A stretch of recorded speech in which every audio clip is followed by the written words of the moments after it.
Mi vida en los suburbios era perfecta para cualquiera que viera una casa grande con un patio trasero enorme, una piscina pristina que brillaba bajo el sol, un marido trabajador y un hijo de 20 años a punto de graduarse de la universidad. Pero detrás de esas puertas cerradas, las cosas no eran tan perfectas como parecían. Mi marido Mike pasaba la mayor parte de su tiempo en el trabajo y cuando estaba en casa estaba pegado a su teléfono o televisión. La calidez que una vez compartimos se había enfriado con los años, dejándome con la sensación de ser invisible en mi propio matrimonio. Era una tarde de sábado, a principios de verano, cuando noté por primera vez a Márquez. Era el mejor amigo de mi hijo Eric, un joven educado y seguro de sí mismo que había estado viniendo a pasar el rato durante meses. Nunca le había prestado mucha atención antes, pero ese día algo cambió. Eric había invitado a Márquez a nadar en la piscina de nuestro patio trasero. Desde la cocina los vi a través de la puerta corrediza de vidrio. Márquez estaba de pie en el borde de la piscina, su cuerpo brillando con agua bajo el sol del mediodía. Su cuerpo atlético era delgado pero musculoso, su piel oscura, impecable y suave. Se zambulló sin esfuerzo en el agua y volvió a la superficie con una sonrisa que mostraba sus dientes blancos perfectos. Por un momento no pude apartar la mirada.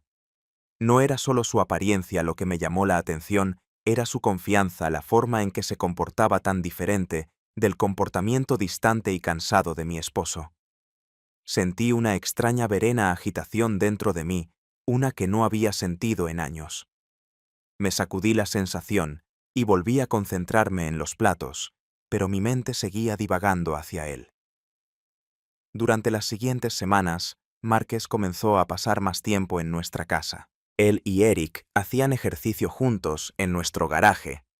Jugaban videojuegos hasta altas horas de la noche y a veces simplemente descansaban junto a la piscina. Cada vez que Márquez estaba cerca, me encontraba hiperconsciente.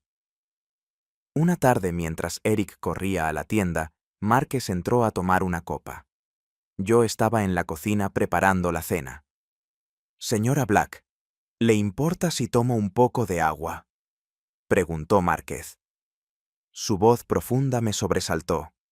«Por supuesto, Márquez», respondí tratando de mantener mi casualidad, «y por favor llámame Amanda». Volvió a mostrar esa encantadora sonrisa. «Gracias, Amanda».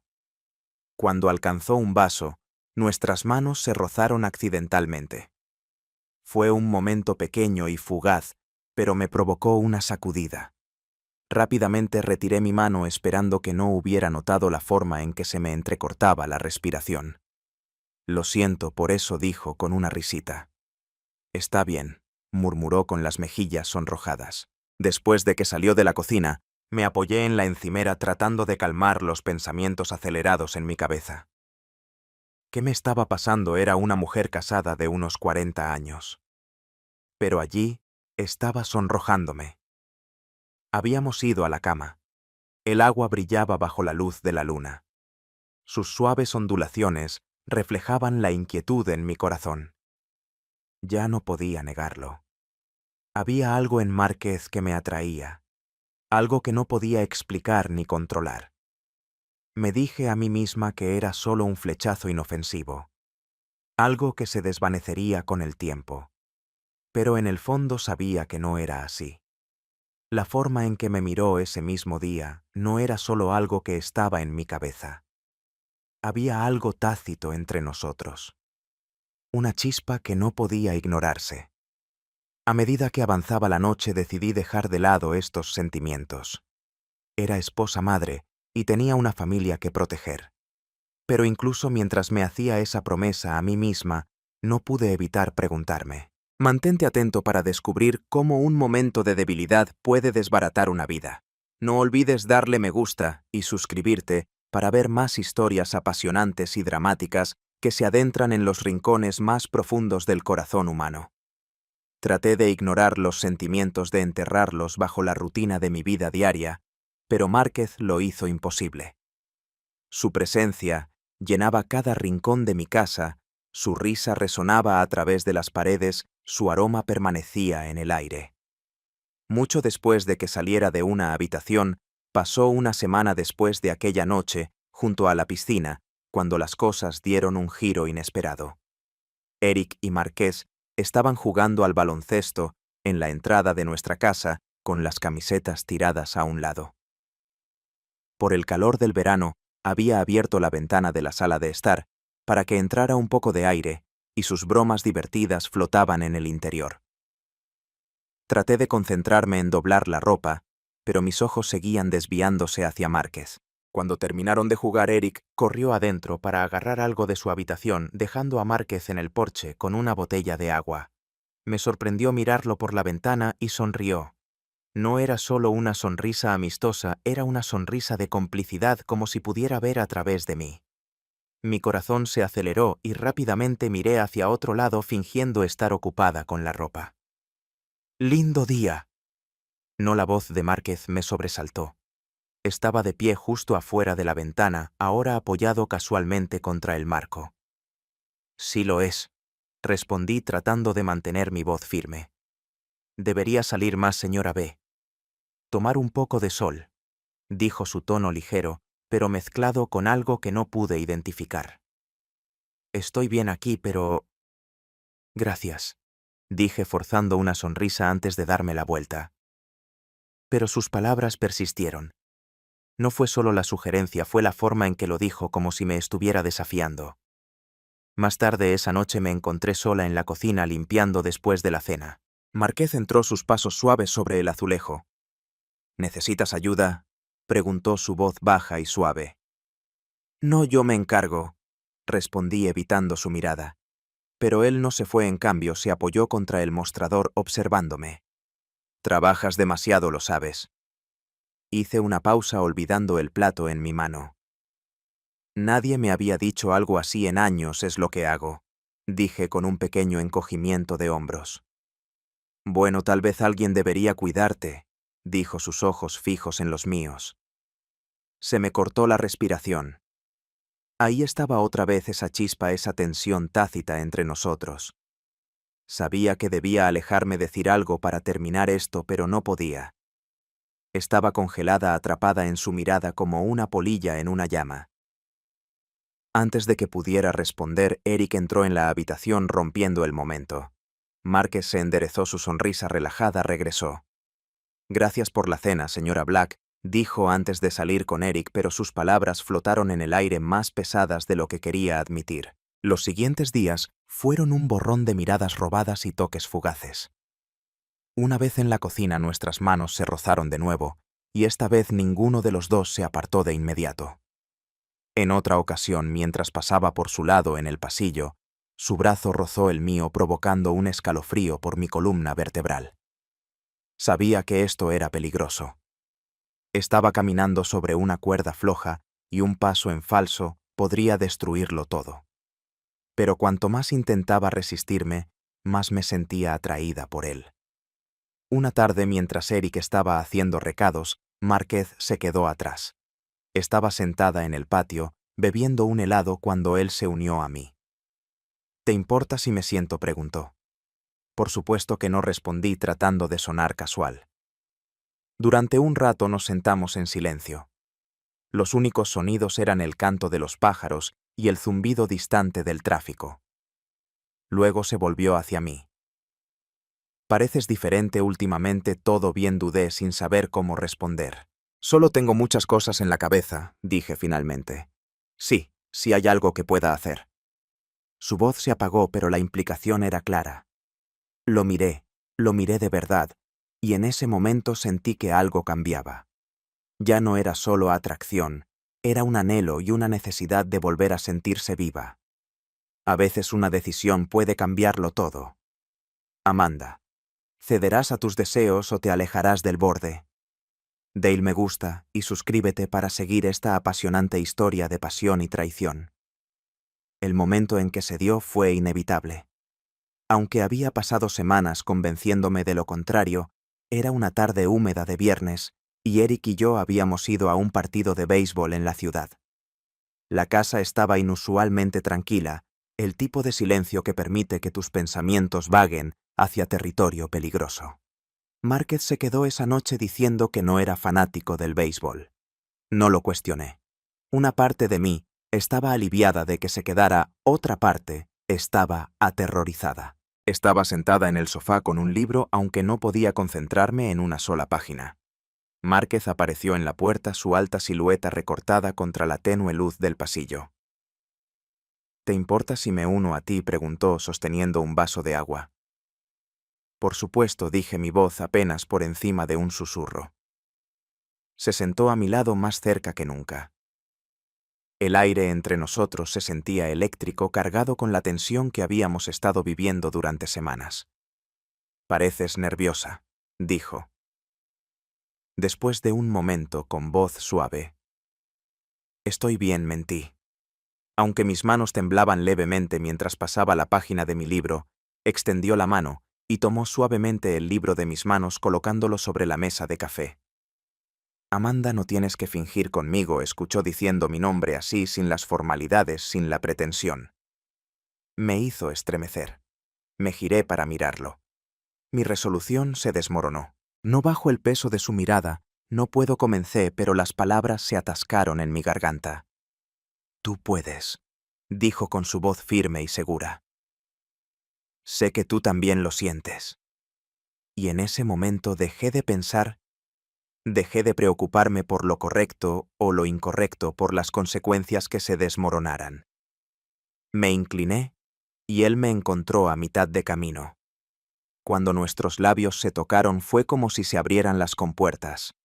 Semanas de deseo reprimido salieron corriendo, consumiéndonos a ambos. Sus manos eran fuertes pero suaves mientras abrazaban mi rostro, acercándome más. Me fundí con él, olvidándome de todo excepto de cómo me hacía sentir. Las horas que siguieron fueron una confusión de pasión y culpa. Nos trasladamos del sofá al dormitorio donde había pasado tantas noches solitarias, preguntándome si mi marido me notaba. Todavía ahora alguien lo hacía. Pero a medida que avanzaba la noche, la realidad empezó a aparecer de nuevo. Me acosté junto a Márquez, mirando al techo con la mente acelerada. ¿Qué había hecho? «Esto no puede volver a pasar», dije en voz baja, aunque no creía en las palabras ni siquiera cuando las decía. «No creo que quieras decir eso», respondió Márquez, su voz tranquila y segura. Me volví para mirarlo, buscando algún indicio de duda o vacilación en su expresión. No había ninguno. Extendió la mano apartando un mechón de cabello de mi rostro. «Mereces sentirte así, Amanda. No dejes que nadie te diga lo contrario». Sus palabras fueron un bálsamo para mi corazón herido, pero no pudieron borrar la culpa que ya se había arraigado. Durante las siguientes semanas nuestro romance secreto continuó. Robábamos momentos cada vez que podíamos, cuando él estaba fuera, cuando iba hasta tarde. La emoción de escabullirnos no solo aumentaba la intensidad, sino que también me volvía paranoica. Una tarde, mientras estábamos sentados juntos en el patio, Márquez me tomó la mano. Me aparté rápidamente, mirando nerviosamente hacia la casa. «Relájate», dijo con una sonrisa burlona. «No hay nadie en casa. Ese no es el punto». Susurré. Mis ojos se dirigieron rápidamente a las ventanas, pero no era solo el miedo a ser atrapada lo que me carcomía. Cada vez que estábamos juntos sentía que me alejaba más de la persona que solía ser. La primera grieta en nuestro secreto llegó una noche cuando Mike encontró la sudadera con capucha de Márquez colgada del respaldo de una silla del comedor. «¿Márquez nos dejó aquí?», preguntó casualmente. «Sí», dije rápidamente, con el corazón palpitando con fuerza. Debió haberlo olvidado. Después de la cena, Mike levantó una ceja, pero no insistió más. Aún así, el encuentro me dejó conmocionada. ¿Cuánto tiempo antes de que comenzara a hacer más preguntas, la respuesta llegó antes de lo que esperaba? Era una tarde cálida de domingo y la casa estaba llena del ruido habitual. Eric y Márquez riéndose en el patio trasero, cambiando de canal en la sala de estar, y yo fingiendo que todo estaba bien mientras ponía la mesa para la cena. Pero no todo estaba bien. Había cruzado una línea que no podía deshacer y el peso de mi secreto comenzaba a aplastarme. Cada vez que miraba a Mike, la culpa se retorcía en mi estómago como un cuchillo. Cada vez que veía a Eric me sentía como la peor madre del mundo. Márquez me miró a través de la ventana de la cocina y me dio una pequeña sonrisa cómplice. Mi corazón dio un vuelco y rápidamente miré hacia otro lado. Tenía que terminar con esto. Tenía que parar antes de que todo se derrumbara. Pero el destino tenía otros planes. Ocurrió esa noche. Mike había salido para atender una llamada telefónica y Eric estaba arriba duchándose. Después de nadar, Márquez y yo estábamos solos en la cocina. La tensión entre nosotros era lo suficientemente espesa como para cortarla con un cuchillo. «No puedo hacer esto más», susurré con la voz temblorosa. Él se acercó más y su mano rozó la mía. «No lo dices en serio». «Lo digo en serio», insistí, aunque mi determinación vaciló cuando me miró. «Esto está mal, Márquez. Tiene que parar». Antes de que pudiera responder, la puerta trasera se abrió y Mike entró. Por un momento pensé que habíamos logrado recomponernos, pero luego entrecerró los ojos y pasó de mí a él. «¿Qué está pasando aquí?», preguntó con tono cortante. «Nada», dije rápidamente, mi voz demasiado aguda para ser. La mirada de Mike se detuvo en mí y luego se desplazó hacia Márquez. «Amigo de Eric, ¿no será mejor que te expliques, chico?». Márquez dudó, pero antes de que pudiera hablar, Eric apareció en la puerta con el cabello aún húmedo por la ducha. «¿Qué está pasando?», preguntó mirándonos. El silencio se prolongó pesado y opresivo. Entonces, para mi horror, Mike se volvió hacia Eric. «¿Qué tan bien conoces realmente a tu amigo hijo? ¿Papá? ¿De qué estás hablando?», preguntó Eric frunciendo el ceño. Mike no respondió. En cambio, me miró, sus ojos llenos de una mezcla de sospecha y traición. «Amanda, ¿hay algo que quieras decirme?». Abrí la boca, pero no me salieron las palabras. La verdad estaba abriéndose paso a la superficie, pero no podía decirla. Fue Márquez quien finalmente rompió el silencio. «Señor Blake, creo que ha habido un malentendido». «No me mienta», rugió Mike golpeando la mesada con la mano. La habitación estalló en caos. Eric exigió respuestas. Márquez intentó explicarse y Mike dirigió su furia hacia mí. Para cuando el polvo se asentó, la verdad había salido a la luz. Eric salió furioso de la casa, su rostro era una máscara de incredulidad, y Márquez se fue poco después, su confianza habitual reemplazada por una mirada de vergüenza. Mike y yo nos quedamos solos en la cocina, el silencio entre nosotros era ensordecedor. «¿Cuánto tiempo?», preguntó finalmente con la voz hueca. No podía mirarlo a los ojos. «Unas pocas semanas después», admití, mi voz apenas por encima de un susurro. Mike se rió con amargura, pasándose una mano por el pelo. «Amanda, ¿en qué estabas pensando?». «No lo estaba», dije con lágrimas corriendo por mi rostro. Me sentía sola. «Mike ha estado tan distante, y yo no te atrevas a culparme de esto», se enojó. «Tú tomaste esta decisión». «No yo», se fue furioso dejándome sola con mi culpa y mi arrepentimiento. Las consecuencias fueron una pesadilla. Eric se negó a extrahablarme y Mike se mudó a la vuestra habitación de invitados. La casa parecía una zona de guerra, cada interacción cargada de ira y dolor. Márquez dejó de venir y no podía culparlo. Su amistad con Eric había terminado y cualquier posibilidad de reparar mi familia parecía imposible. Pasé mis días tratando de reconstruir mi vida, pero el daño ya estaba hecho. La confianza, una vez rota, es casi imposible de reconstruir. Meses después todavía estoy viviendo con las consecuencias de mis acciones. Mike y yo estamos en terapia, aunque no está claro si nuestro matrimonio sobrevivirá. Eric ha empezado a perdonarme, pero nuestra relación nunca será la misma. En cuanto a Márquez, ya ha seguido adelante. Lo vi una vez en una cafetería e intercambiamos una mirada breve e incómoda antes de que se diera la vuelta y se marchara. He aprendido una dura lección. Un momento de debilidad puede destruir toda una vida de confianza. La vida está llena de decisiones y algunas pueden cambiarlo todo en un instante. Si quieres más historias apasionantes y emotivas como esta, no olvides darle me gusta y suscribirte. Siempre hay otra historia esperando ser contada.